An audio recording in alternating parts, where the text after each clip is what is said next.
જ્યારે આપણે બાળકને જન્મની વાત કરીએ ત્યારે જનરલી સમાજમાં એક ટેબુ એવું છે કે કંઈ પણ હોય તો એ મહિલાનો જ ફોલ્ટ છે, અથવા ધારો કે બાળક નથી થતું તો મહિલાનો જ ફોલ્ટ છે, અને મહિલાને જ એવી સલાહ આપવામાં આવે છે કે ભાઈ તમે ડોક્ટરને ચેકઅપ કરાવો.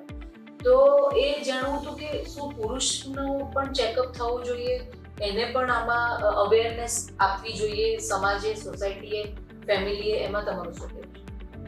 આ બહુ દુઃખદાયક ઘટના છે કે હજી પણ આજે આપણે 21મી સદીમાં સ્ત્રીને જ બાળક ના થાય એના માટે જવાબદાર માનીએ છીએ.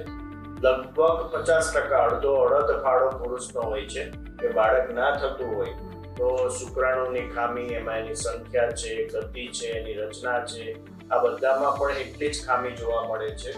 અને પુરુષને પણ જે વાતાવરણની અસર, જંક ફૂડની અસર, સ્ટ્રેસની અસર, અને એમાં પુરુષમાં મોટાભાગનામાં વધારાનું એક કારણ વ્યસન જોવા મળે છે.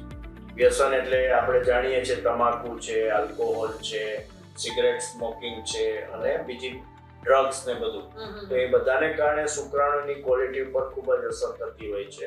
એટલે બાળક ના થતા એવા દરેક કિસ્સામાં પુરુષની તપાસ સ્ત્રીની જોડે જ થવી જોઈએ. બરાબર. Thank you.